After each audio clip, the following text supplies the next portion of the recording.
"My family's complete now," her son said, raising a glass to his new in-laws.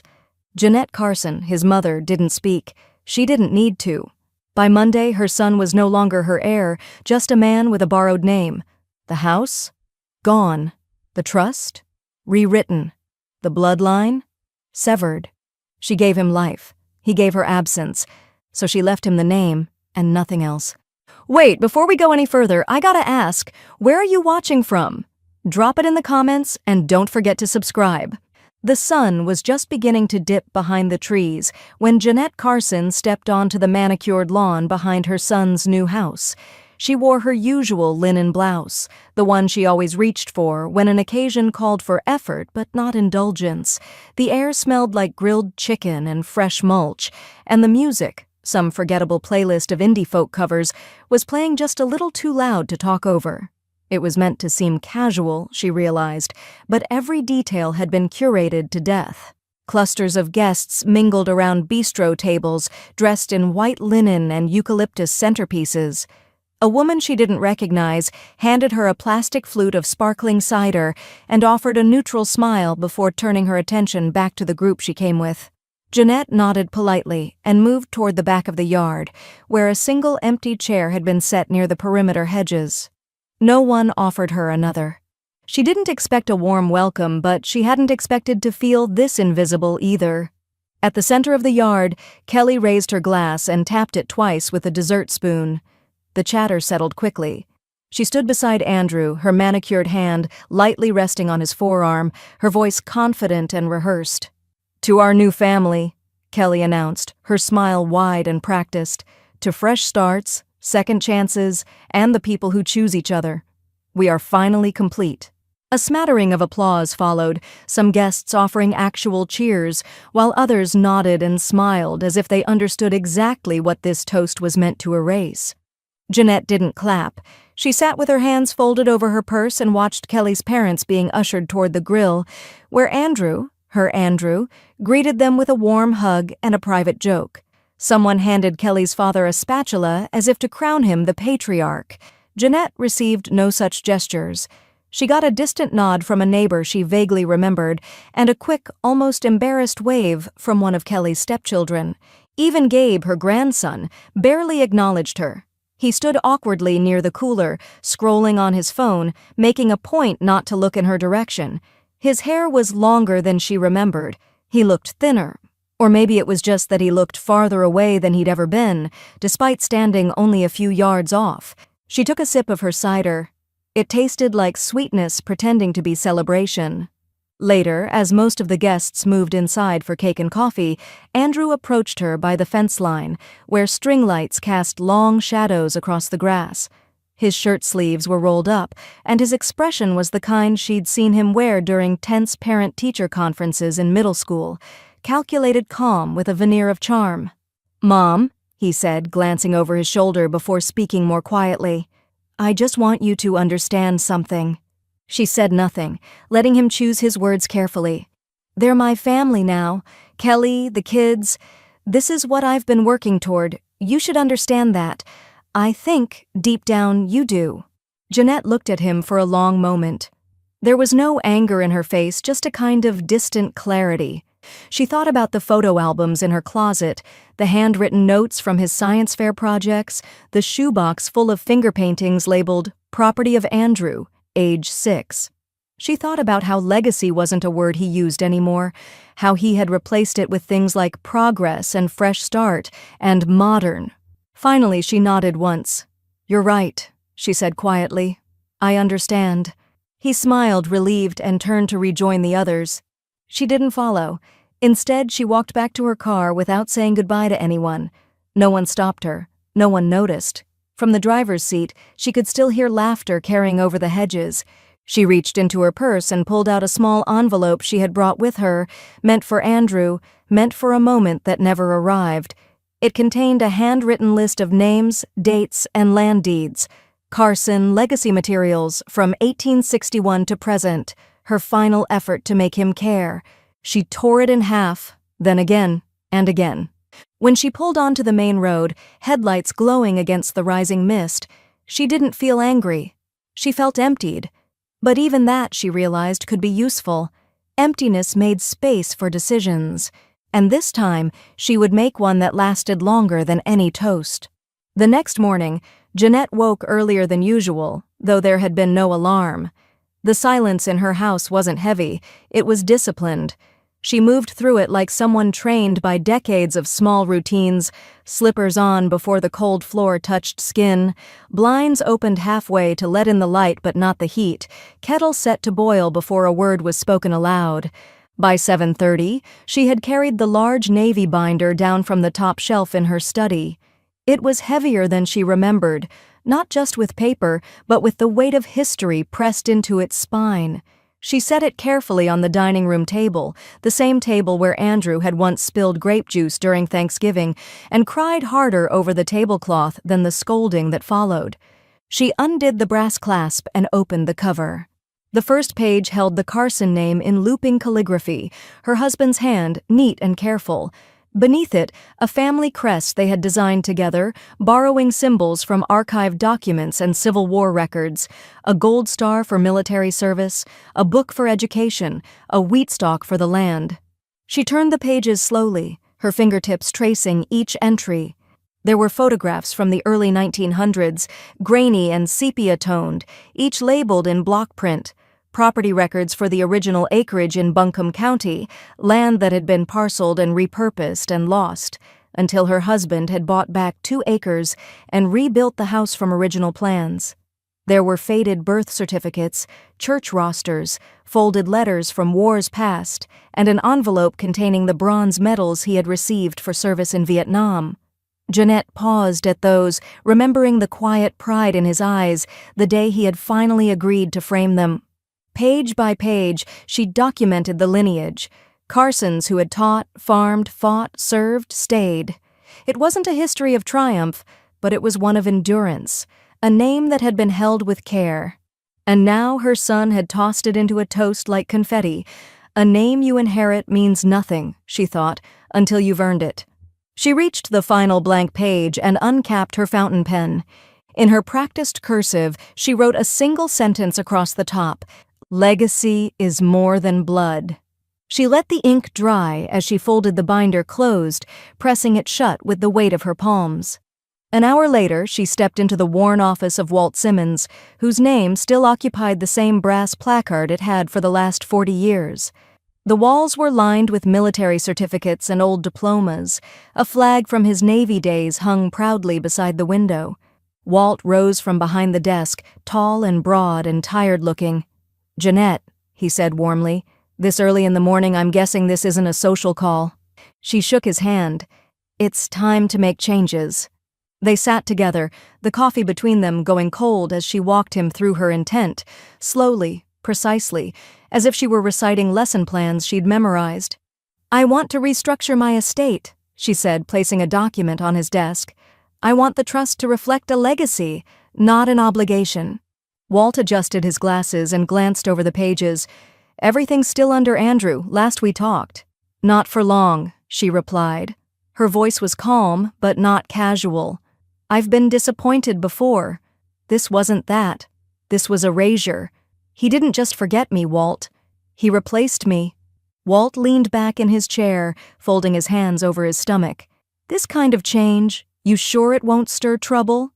She met his gaze evenly. "Trouble's already stirring. I'm just naming it." He gave a slow nod, the kind that comes from years of watching families fall apart over less. "All right," he said finally, "let's draw up a new version." Jeanette reached into her bag and handed him a folder containing revised instructions. "I want the house put into a trust, ownership under my maiden name, and Andrew removed from all future claims, except for one thing." Walt raised an eyebrow. "And what's that?" "The name," she said. "He can keep calling himself a Carson. That's all he'll get." As Walt began typing, the clack of keys filled the room, methodical and final. Outside, the sun was higher now, casting slanted light through the blinds. Jeanette glanced at the rays dancing across the floor and thought about how quickly the morning had turned from reflection to resolve. She'd spent decades preserving the Carson name. Now, for the first time, she was choosing where it would and wouldn't go next. Jeanette sat at the breakfast table 3 days later, reading through the finalized draft of the trust with her glasses balanced low on her nose. Outside, the sycamore leaves scraped softly against the window pane. August wind, dry and unbothered. She barely noticed. Her focus was on the print in front of her, her red pen in hand, moving slowly, deliberately. Every word mattered now. Words became law. Law became boundary. And boundaries, she'd come to understand, were the only form of love some people respected. She circled a clause near the middle of page 5 and underlined 2 names, Andrew Carson and Gabe Carson. Then she picked up her pen and drew a single line through Andrew's. Gone. Walt had sent the draft over that morning with a brief note. Let me know if you're sure. She was. She made one small adjustment, just one. Beneath the provisions for the house, she added a conditional clause. Gabe Carson may be included as a beneficiary, contingent on demonstrable and ongoing contact with Jeanette Carson at the time of inheritance execution. A simple phrase, soft language, but it was a test of roots. Not blood, not obligation, presence. When she finished the edits, she scanned the entire packet back to Walt's office, then picked up the phone. You'll have the notarized originals by end of week, she said as soon as he answered. But I want one detail clarified. I'm listening, he replied. I want the trust title amended to reflect my maiden name, Ainsley, not Carson. There was a pause, just a beat too long. Then Walt spoke. You're sure about that? It severs the public tie to the Carson name? That's a pretty loud message. Jeanette tapped her finger once on the table. No one's been listening to quiet ones anyway. Walt exhaled through the receiver. Fair enough. You realize if this ever becomes public, especially the disinheritance, Andrew will challenge it. She didn't hesitate. That's why it won't go public until it's already done. I'm not staging a fight, Walt. I'm ending one. There was respect in his silence this time. He knew her well enough to understand that when she used words like ending, she meant them in the permanent sense. That afternoon, Ruby came by with a basket of yellow squash and a bag of mail she'd picked up while Jeanette had been at the attorney's. So, Ruby said as she lowered herself into the kitchen chair, you went through with it. Jeanette nodded once, then placed the folder on the table between them. She slid it open, revealing the summary page. Ruby scanned it quickly, then leaned back, eyebrows raised. Well, damn, she said softly. You didn't just cut him out. You rewrote the whole architecture. I'm not punishing him, Jeanette said, folding her hands in her lap. I'm revising the record. I gave him the name, the education, the history. He left the rest behind. Ruby picked up the final page and read aloud the new trust name, the Ainsley Legacy Trust. Do you know what this means? She said, setting the paper down gently. You're no longer preserving the name. You're reclaiming it. Jeanette tilted her head slightly. She hadn't thought of it that way, not in so many words, but it was true. The Carson name had been given, shared, passed like a key through generations, but her name, her history, had never been given the same weight, not even by herself, until now. There was a quiet click from the kitchen clock. 4:15. The light outside had turned softer, the kind that painted gold streaks across the floorboards and made everything look older, more permanent. Jeanette stood and poured 2 cups of coffee, her movements smooth, automatic. She set one in front of Ruby and sat back down. For a moment, neither of them spoke. Then Jeanette said, almost to herself, "He'll find out eventually." "And when he does?" Ruby asked, her voice low. Jeanette didn't answer right away. She stirred her coffee slowly, then set the spoon down with deliberate care. "When he does," she said quietly, "he'll know the door didn't close on its own. I shut it." Thanksgiving morning arrived with the kind of cold that didn't announce itself. It just settled in, a quiet, creeping chill that stiffened Jeanette's fingers as she pulled the curtains open. Outside, the bare branches of the maples swayed in a gray wind, their limbs sharp and reaching. The sky held that heavy, pearled stillness unique to southern mountain towns in late November. Her kitchen smelled faintly of cinnamon from the sachet she'd tucked near the oven, but the oven itself remained cold. She had not set a timer. There was no roast in the fridge, no dough thawing on the counter. The silence in the house was not hostile, but it wasn't comforting either. It was the sound of tradition interrupted. She poured herself a cup of coffee, reheated from yesterday's pot, and sat down at the kitchen table with her laptop. The screen lit up slowly. Notifications had gathered in the corner like leaves in a gutter, Facebook tags, group text alerts, family updates she hadn't been part of in years. With a sigh, she clicked through. Kelly had posted early, of course. Her phone probably set to draft captions days ahead. The first image was a long table set for 10, all neutral tones and gold chargers, place cards in handwritten script. "Our first real Thanksgiving together," the caption read, dotted with emojis. "So grateful for this new chapter. Family as a choice." The second photo caught her attention. It was Gabe, seated near the end of the table, a soft cranberry glow from the centerpiece casting his face in shadow. His eyes weren't looking at the camera. They weren't looking anywhere, really. His shoulders were hunched forward slightly, and his hands were folded in his lap. In a room full of people smiling at a camera, he looked like he was bracing for something. Jeanette stared at the photo longer than she meant to. She closed the laptop and stood. The kitchen clock ticked behind her, noon. She reached into the freezer and pulled out a single-serve turkey dinner, the kind she used to keep around for emergencies or sick days. She peeled the plastic back just enough to vent and placed it in the microwave. The hum filled the silence. As it cooked, she walked to the living room and opened the bottom drawer of the hutch. Inside, neatly rubber-banded and gently fading, were 2 stacks of Polaroids from Andrew's childhood. She hadn't taken them out in years. She brought the photos to the coffee table and spread them out one by one. Andrew in corduroy overalls, his cheeks still full of baby softness. Him standing beside the family dog with a gap-toothed grin. A Christmas morning shot where he held up a Lego fire truck, beaming with the kind of joy you only get when someone knows you well enough to give you exactly what you hoped for. The microwave dinged. She returned to the kitchen, took the tray out, and sat down again.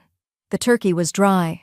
The mashed potatoes tasted like paste, but she ate them anyway, each bite chased by the weight of memory. At 1:20, the doorbell rang. Ruby stepped inside without waiting, her coat still dusted with wind and her arms full of cranberry scones in a crinkled bakery bag. "I brought reinforcements," she said, kicking the door closed behind her. "And don't give me that face. You knew I was coming." Jeanette managed the ghost of a smile. "How'd you know I'd need rescuing?" "You always do when you pretend not to." They sat at the table, the plastic tray pushed aside, and split a scone between them.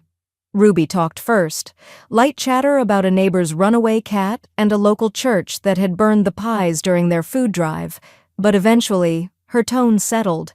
"So," she said, leaning forward slightly, "what do they have that matters? Besides a Pinterest table and 2 hours of small talk?" Jeanette didn't answer right away. She glanced down at a Polaroid still resting beside her plate. Andrew at age 7, his hand clutching a small American flag during the town's Veterans Day parade. "They've got a picture," she said finally. "I've got the people behind it." Ruby nodded. "That's the difference. You've got history. You've got service. You've got grit." Jeanette took a breath, then spoke slowly. "He gave them the table," she said. "But I kept the roots." The room fell still with the truth of it. Outside, the wind picked up, scattering the last of the leaves against the porch. Jeanette reached for her phone and pulled up Gabe's photo again. His eyes still haunted her, unfocused, distant, like he was holding something in he didn't yet know how to name. She tapped the screen, zoomed in, then stared a moment longer, and in that still frame something inside her shifted, subtle but irreversible. The envelope sat on the edge of Jeanette's writing desk, thick with implication. She had addressed it by hand, carefully, the way she used to label Andrew's lunch bags in grade school.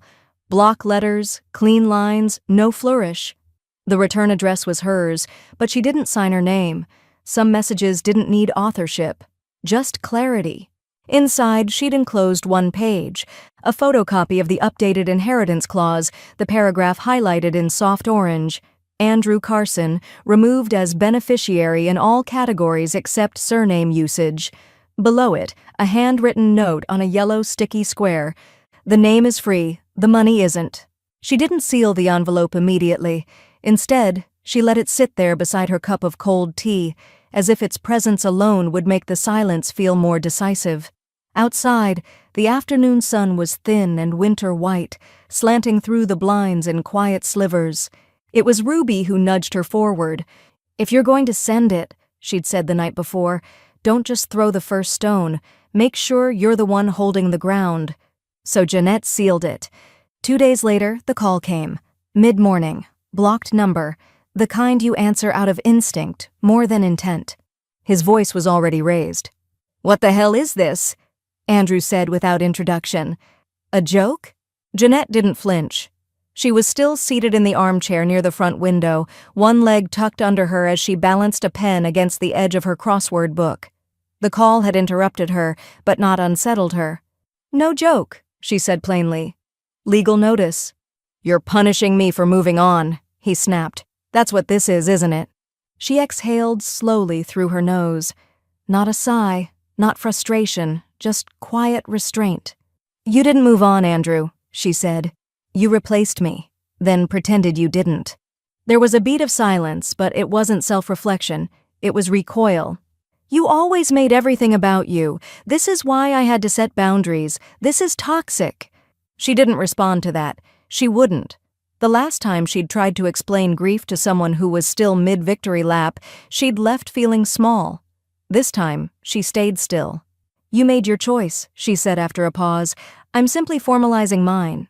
He hung up. No goodbye. 20 minutes later, her phone buzzed again, this time with a text from Kelly. "It's sad how some people cling to bitterness instead of evolving. Wishing you peace this holiday season." Jeanette stared at the message for a moment, then pressed her thumb to the screen. Block. Then Andrew's number. Block. The silence that followed was not hollow. It was clean and cleansing. She didn't mention it to Ruby that afternoon when she dropped by with fresh rolls and a tin of spice cookies. They sat on the porch instead, bundled in scarves, sipping tea as the light dimmed behind the Blue Ridge peaks. Jeanette didn't need to share the details. Ruby would see it in her posture, lighter, straighter. But that night, something happened. She was cleaning up in the kitchen when she heard the buzz of her landline, a sound so rare these days it startled her. She wiped her hands on a towel and answered on the third ring. "Hi, Grandma." Her heart paused mid-beat. Gabe's voice was deeper now, scratchier around the edges, but she would have known it anywhere. "Hi," she said, carefully steady. "I didn't expect—" "I know," he said quickly. I saw your comment, on the photo." She remembered now. After Ruby had gone home, she'd opened her laptop, stared again at the photo of Gabe looking down at his plate. On impulse, she had left a small, private comment. "I still have the train set. The one you used to build tunnels under the table, in case you ever want it back. No emojis, no guilt, just a quiet breadcrumb." "I remember that set," Gabe said now. "The tunnels were the best part." Jeanette sat slowly in the kitchen chair. Her throat was dry. She didn't want to push too hard. "I've kept a lot of the old pictures," she said gently. "Some stories come with them, if you're curious." There was a long pause on the other end. Then, "I think I am." And in that moment she understood something she hadn't allowed herself to before. Not all inheritances were legal or financial. Some were quiet rediscoveries, a seed buried deep in someone else's winter. The following Saturday arrived cold but bright, the kind of December morning where the air smelled faintly of smoke from chimneys up the ridge and the frost clung to railings like lace.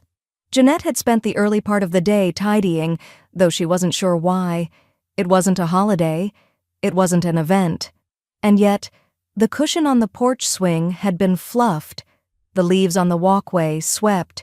A second mug sat beside hers, already poured. At precisely 2 o'clock, Gabe appeared at the edge of the drive. He wore a navy hoodie, hands stuffed deep in the pockets, a backpack slung over one shoulder.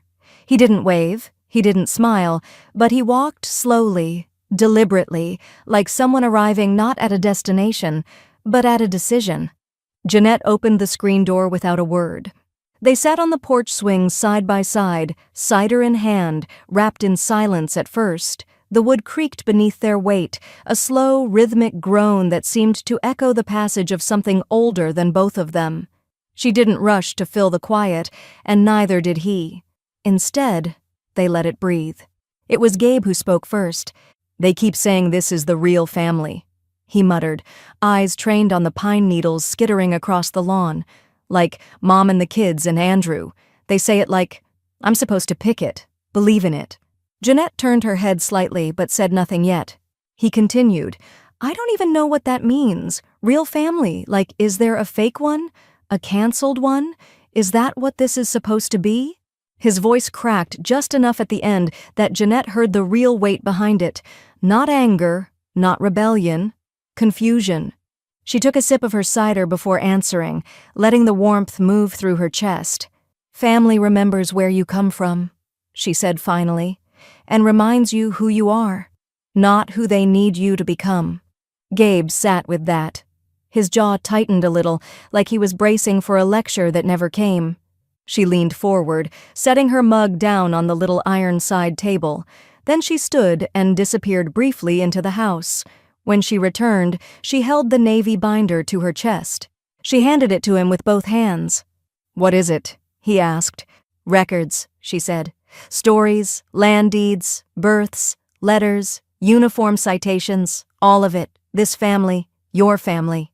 He opened the binder slowly, eyes scanning the yellowing paper, the black and white photos, the hand-drawn crest. "Did you make this?" Jeanette nodded. "Started it when your father was your age. Took 4 decades to finish. Though I guess it's not finished. Not really." Gabe turned another page, then another. There was a long pause, his fingers resting on a picture of her late husband in uniform. He looked up. "I thought this stuff didn't matter." She exhaled, not a sigh, but something gentler. "It doesn't," she said, "until it's almost lost." Gabe didn't respond right away, but he didn't close the binder either. The wind picked up slightly, and Jeanette wrapped the blanket tighter around her shoulders. Down the hill, a single car drove by, the sound muffled beneath the trees. On the porch, time seemed to stretch, not stagnant but suspended. "I used to draw this house all the time," Gabe said, eyes still on the binder. "In class, when I was bored, the porch, the swing, even the curtains." Jeanette smiled faintly. "You remembered more than you thought." He looked at her then, not a glance but a look, direct and steady. "Can I come back? Just sometimes?" Her throat caught, but she nodded. "Whenever you want." He looked down at the binder again and turned one last page. There, at the back, was the note she'd written just weeks before. "Legacy is more than blood." Gabe stared at the line for a long moment. Then, "Can I add to this?" Jeanette blinked, heart stilled mid-beat. "Yes," she said, steady. "That's the point." The museum wasn't grand. It stood 2 blocks off Pack Square, behind a row of faded brick storefronts, wedged between a consignment shop and a bakery that still hand-lettered its chalkboard menu. But inside, it smelled like reverence. Aged paper, worn wood, the ghost of beeswax polish. Jeanette had loved it for years, long before she ever imagined her name might hang in one of its rooms. Now, the binder sat behind glass, spine upright and pages splayed open beneath a beam of soft museum lighting. A pair of cotton gloves rested nearby, encouragement for visitors to engage gently. The exhibit walls were modest, just 2 in a quiet alcove, but they carried weight. Photographs were enlarged, maps framed, citations mounted beside short typed vignettes. There was no fanfare, just facts, service dates, land transfers, acts of stewardship too small to ever make headlines and too steady to ignore. Above the display, etched in metal letters no taller than her thumb, the plaque read, "The Carsons of Asheville, a family of quiet service." Jeanette stood off to the side during the private opening, just staff, a few board members, and Ruby, who'd insisted on coming even though it was a Tuesday morning and she had a standing bridge game. Gabe hadn't come, not because he didn't want to, but because she hadn't asked. Not yet. Some things needed to grow quietly. "I don't know whether to hug you or throttle you," Ruby whispered, looping her arm through Jeanette's as they stood in front of the display. Jeanette allowed herself a small smile. "Why not both?" "You just gave them everything," Ruby said, eyes scanning the walls. "Everything except the one who left you out." Jeanette nodded once, slow and deliberate. "Exactly." The local reporter arrived half an hour later, a young woman named Margot with a notepad, a pressed coat, and eyes that moved like they saw everything twice. She asked good questions, took careful notes, and when Jeanette hesitated, she gave space. "Why now?" Margot asked near the end of the interview, her voice soft. "Why make this public after keeping it private so long?" Jeanette sipped her coffee, watching dust swirl in the window light. "Because legacy isn't passed," she said. "It's earned, and it's claimed, before someone else overwrites it." The profile ran 2 days later in the Asheville Citizen-Times under the headline, "Preserving Quiet Power, One Woman's Mission to Honor Her Family's Roots." There was no mention of Andrew, no mention of estrangement, just her husband, the land, the years. It took less than 12 hours for Kelly to find it. The first sign was the call from Ruby. "She's fuming," Ruby said, practically breathless from laughter. "Posted a whole Instagram story about family myths and glorifying the past. You made her combust without lifting a finger." Jeanette didn't respond, but a faint curve touched her mouth. It wasn't satisfaction exactly, it was release. Like watching something float away that you'd carried too long. By the next morning, the text from Andrew arrived. "You made us look like outsiders." She read it once, then again, and found it strange how hollow it felt. No rage, no shame, just the quiet sting of recognition. "Us," he'd said, "not you and me, not your family." A fracture formalized in one small sentence. She didn't reply. Instead, she printed the article and folded it neatly into a file marked Future Access. Gabe. If he ever asked, she wanted him to know. This was the moment the public story caught up to the private one. The moment she chose to stop asking for space and started taking it. Later that evening, she returned to the museum alone.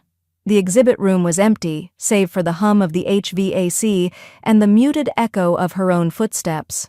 She stood in front of the display again, gaze lingering on the photo of her husband in uniform, one hand resting casually on the roofline of their rebuilt home. Then, almost without thinking, she pulled a folded sheet from her purse. It was Gabe's first sketch, a pencil drawing of the house, split down the center, roots tangled into one half, the other all scaffolding. She tucked it into the binder's final sleeve, behind the legacy documents and before the signature page. Not just the past, now a future too. The gymnasium had been transformed for the evening. Student art lined the walls. Clipped onto panels draped in navy felt, the air thick with the scent of glue sticks, acrylic paint, and cookies from the PTA bake table.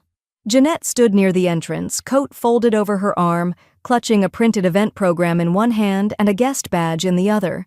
Gabe had texted her the night before. "Art exhibit tomorrow, 6 o'clock, if you want to come." Then a second message, sent exactly 2 minutes later, "You don't have to." That second text had told her everything. Now she scanned the room slowly, letting her presence be quiet, intentional. She wasn't there to prove anything. She was there because he had made space. A woman with a clipboard approached and extended a hand. "You're Gabe Carson's grandmother, correct?" Jeanette nodded. "We're seating guests of featured artists over here," the woman said, gesturing to a front row section of folding chairs marked with blue ribbon. "And when we introduce him, we'd like to acknowledge you as part of his family legacy. He told us you were a descendant of one of Asheville's founding families." Jeanette blinked. "Did he really?" The woman smiled. "He said you'd be modest." Jeanette's breath caught as she nodded again, following the woman to her seat. Her name, handwritten on a folded tent card, sat beside Gabe's art teacher. As she settled in, she noticed several parents glancing at her name, whispering as they made the connection. Carson. The museum article was still circulating, clipped and shared across town like something precious found again. The room dimmed as the presentations began. Students stood beside their work, each taking turns to explain their pieces, what they meant, how they came to be, who had influenced them. Jeanette listened closely, watching Gabe from across the room. He stood near the far wall, his drawing covered with a black sheet of poster board. When his name was called, he stepped forward slowly, fingers curled into his sleeves. "My piece is called Both Halves," he began. "It's about home, and how sometimes you only see what's above ground, but what's holding it up matters more." He reached back and removed the cover. The charcoal drawing was bold and raw, familiar in structure, but heavier now with shading, with detail. A split house again, like the sketch he'd given her weeks before. Roots burrowed into one side, scaffolding and disconnected boards framed the other. This version had more texture. A set of stairs at the base led nowhere. A light flickered only on the rooted side. "I was told this year that family is about who shows up for you," he said, voice steadier now. "But I think it's also about who remembers you, especially when you forget yourself." There was a pause. A ripple of stillness moved through the crowd. "And I think some stories deserve to be told before they disappear." He stepped back, and the room applauded. Not polite clapping, but something deeper, the kind that honored both the work and the truth it carried. Jeanette stayed seated, her hands folded in her lap, heart pounding. She didn't need to move. Gabe's words had already brought her forward. And that was when Andrew walked in, late, as usual, coat still on, Kelly at his side. They froze near the door, taking in the crowd, the display, and then finally, Jeanette, seated in the front row, surrounded by faculty, a museum mention printed in the program, and her grandson's art hanging on the wall. Kelly leaned in, low but unmistakable. "She's manipulating him." Gabe, who had stepped off stage, turned just in time to hear her. He didn't hesitate. "She's the only one not asking me to pick a side," he said. His voice wasn't raised, but it didn't need to be. Andrew's jaw shifted. He glanced between Jeanette and Gabe, as if trying to measure something intangible that had slipped beyond his reach. Jeanette didn't move, didn't speak. She let the silence speak for her. The email arrived on a Tuesday morning, nestled between an auto insurance renewal notice and a spam message about discounted cremation services. Walt forwarded it to Jeanette with a single-line preface. He finally got curious. She opened the attachment slowly, sipping her coffee, her eyes scanning the message from a Raleigh-based estate attorney representing Andrew Carson. It was written in that delicately neutral tone legal professionals use when they're feeling out landmines. "This is a courtesy inquiry regarding potential adjustments to real property title based on informal expectations of inheritance and family division. My client hopes to clarify what may be available preemptively in the interest of avoiding confusion or discomfort later." Jeanette read it twice, then a third time. She didn't feel rattled. She felt done, as if this was the final shoe dropping onto a floor she'd already swept clean. She forwarded the note to Walt with her reply. "Please respond formally. No rights, no claim, no standing. And let's finish the rest while we're at it." By Friday, the final property transfer was executed. The remaining parcel, a wooded slope behind her house, once a grazing field, had been folded into the Ainsley Legacy Trust. It was now legally unreachable by anyone not named in the new documents. No court would unspool it. No informal expectation would touch it. She sat beside Walt in his office that afternoon as he notarized the final page, the window behind him catching the low golden angle of winter sun. "There," he said, clicking the pen shut. "It's sealed." Jeanette nodded. "Almost." She slid one more form across the desk, an amendment she'd written herself the night before. Handwritten, neat, certain. It read, "Access to Parcel C, Southridge Lot, may be granted to Gabriel Carson Ainsley upon reaching age 25, contingent upon demonstrable maintenance of personal relationship with Jeanette Ainsley. Final approval rests with executor." Walt raised his brows, but said nothing. "It's not a bribe," she explained. "It's a boundary with a door. If he walks through it, he gets what's waiting. If not, the gate stays closed." Walt nodded slowly. "You didn't burn a bridge," he said. "You built a gate with a key." Outside, the wind had picked up. Tree branches scraped against the window in steady rhythm. That evening, Ruby came by with lentil stew and a bottle of Zinfandel she insisted had been waiting for a purpose. "I saw Kelly's latest post," she said as she poured the wine into mismatched glasses, one of those beige background quote things. "Parents can be crueler than strangers. No attribution, just vibes." Jeanette didn't flinch. "She's not wrong. Some parents are." Ruby gave her a long look. "But you're not being cruel, you're being precise. And that scares them more." Jeanette didn't say anything to that. But later, after Ruby had gone home, she pulled out her laptop and opened Gabe's last message. It was short, a picture of a sketch he was working on. A single tree, its branches sprawling unevenly, but its roots stretching straight into bedrock. No caption, just the image. She smiled and set it as her desktop background. The next morning, another message arrived. This time from Andrew himself, no lawyer in the middle. It wasn't a call, just a text. "You went nuclear." "There's nothing left for me, is there?" Jeanette stared at the screen for a long time. Then she powered off the phone. It wasn't cruelty, it was clarity. There was nothing left for him, not because she had taken it away, but because when it had been offered freely, he hadn't believed it mattered. Now the law agreed. The holidays came in quietly that year, wrapped in early sunsets and the kind of chill that whispered through window panes no matter how tightly they were sealed.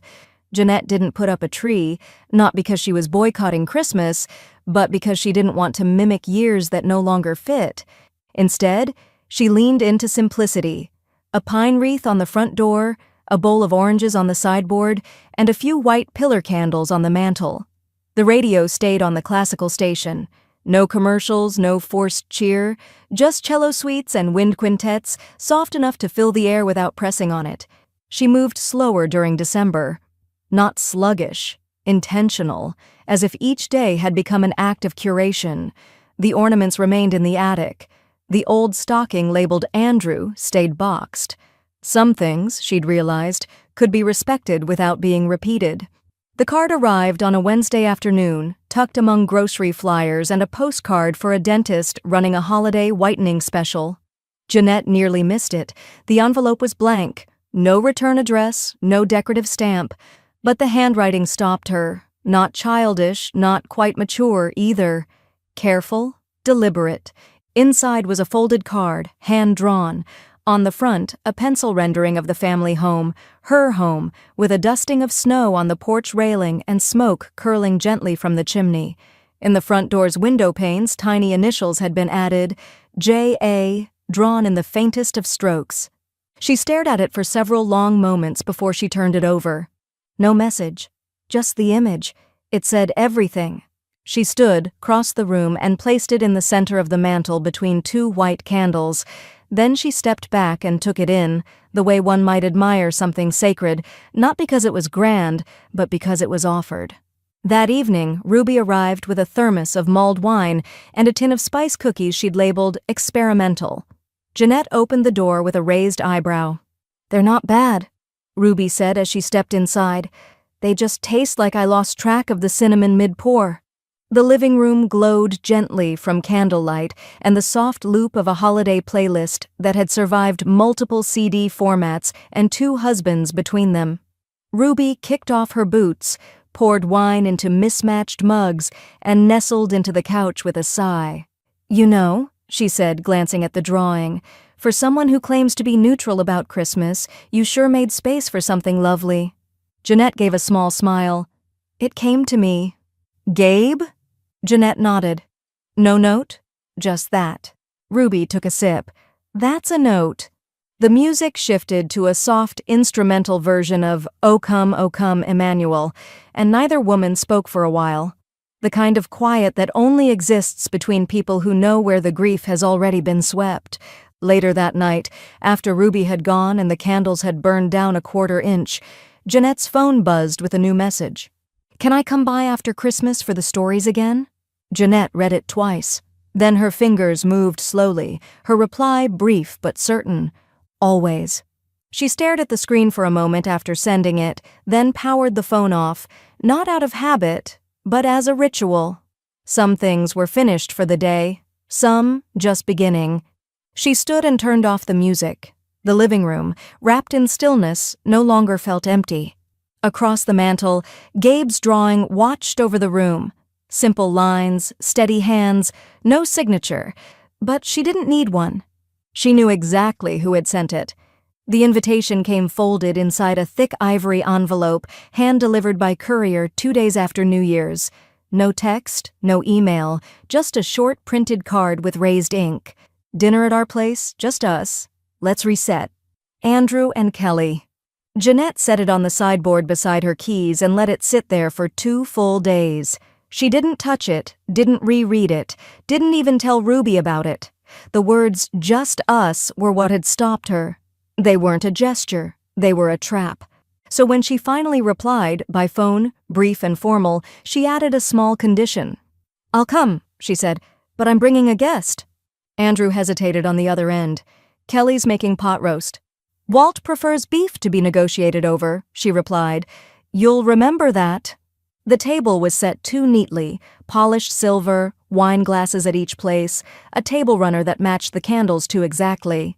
Kelly answered the door wearing a cashmere turtleneck and the kind of smile people put on when they've already decided how the night should go. Jeanette stepped inside with Walt by her side. He wore a tweed jacket and a lawyer's posture, warm enough to be polite, but not enough to suggest comfort. Andrew greeted them at the dining room threshold. "Glad you came," he said, his voice reaching a little too hard for casual. "Let's sit." They did. The food was fine. The wine was better. The conversation, thin. It wasn't until the second bite of salad that Andrew leaned forward, elbows on the table, hands clasped in front of him. "Look," he said, "I know things got complicated." Walt glanced at Jeanette but said nothing. "I think we can still fix this," Andrew continued. "It's not too late." Jeanette set down her fork. "That would require you to admit you broke it." Andrew's expression twitched. "I didn't break anything, it's just... life shifted. I didn't expect you to take it all so... personally." Kelly made a soft sound in her throat, the kind meant to signal agreement without words. Walt took a slow sip of water. Jeanette didn't blink. "You rewrote your life like it started the day you remarried, like we were a footnote, and then you were shocked that the rest of the book closed." Andrew frowned. "That's not fair. I never stopped being your son." Jeanette tilted her head. "You just stopped behaving like one." A pause stretched across the table like spilled wine. Kelly reached for her glass but didn't lift it. Andrew tried again. "I didn't bring you here to argue. You brought me here to feel better about what you're not going to change," Jeanette said, her voice even. "But this isn't a confession. It's a rerun." She pushed her chair back gently. The legs didn't scrape. Walt followed suit, slowly rising. "Leaving already?" Kelly asked, blinking fast. Jeanette didn't answer her. She looked at Andrew, the way you look at a person you've memorized and can now unsee. "I came," she said softly. "That was the last thing you were owed." Outside, the night had turned sharp. The wind cut through Jeanette's coat as she and Walt stepped off the porch, neither speaking as they reached the car. The engine started with a quiet hum. It wasn't until they reached the first stoplight that Walt finally said, "You handled that better than I would have." Jeanette looked straight ahead, her hands calm on the steering wheel. "That's why you're not his mother." The wind that cut across Asheville that morning was sharp and bright, the kind that turned breath into ribbons and made bronze glint like fire under the sun. Jeanette stood beside the small stage in her charcoal wool coat, hands clasped in front of her, heels planted firm in the brittle grass. A modest crowd had gathered on the lawn outside the museum, board members, local officials, preservationists, and a scattering of community faces who remembered her from the classroom, from PTA meetings, from years of quiet service. Beside her stood Gabe. He wore a navy pea coat that was slightly too big, a gift from Ruby passed down through a network of women who'd kept other people's sons warm for decades. His hands were shoved deep in his pockets, but he didn't fidget. He stood with her, not behind, not off to the side, beside. A staff member tapped the microphone. Thank you all for joining us today as we honor Jeanette Ainsley Carson, whose tireless work in historical preservation has ensured that the story of this town, its real story, won't be lost to convenience or revision. There were a few nods, a few murmurs of approval. A camera clicked. Someone handed Jeanette a folded program, and she tucked it into her coat pocket without looking. The museum director gestured toward the cloth-covered pedestal behind them. And now, we unveil the marker that will stand permanently outside our legacy archive. Gabe stepped forward with her, fingers curling around the edge of the tarp. Together, they pulled it free. The bronze plaque caught the light and held it. The engraving was simple, clean, in honor of Jeanette Ainsley Carson. She preserved what others tried to forget. No fanfare, no false modesty, just the truth. Jeanette stared at the inscription for a long moment. Not for the words themselves, she already knew